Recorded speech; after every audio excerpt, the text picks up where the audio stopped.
Hi, in this short video, we're going to learn about how you can make sure that your steps show on the right page. So, once you've created a step, to make sure it shows on the right page, head over to this trigger section, and in this, that's where you can configure what the conditions are for the step to show. Now, one part of that is the URL. So here you have a couple of options. You can basically decide whether the URL should be exactly a specific string. So that could be really great if you, for example, have multiple pages that contain this URL and you want to show it exactly on a specific page.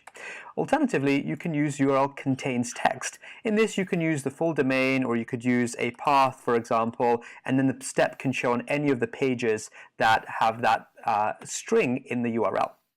Finally, you can also use a regular expression, a regex. Now in this, you can learn more about how this works, but essentially you can codify the types of letters that should be available in the string. There's more information on our help article, which explains what these kind of regular expressions are like. But there's also a great website called Rubula, which you can go and test your expression. And that can be for more complex matches, where you want it to match certain pages and not other pages. In cases where, for example, you have different subdomains for your customers and you want to match a step on all of those subdomains, you could use contains or regular expression. Similarly, if you have dynamic IDs or parts of the string, you can both use regular expression or contains, but you can also actually use a variable. So in this, you can, for example, send data to Chameleon and then use this for matching. And so you could say, well, as long as this page contains this format and then UID is some data you send to Chameleon, you can basically match that way too. A further thing you can do for matching is requiring an element on the page.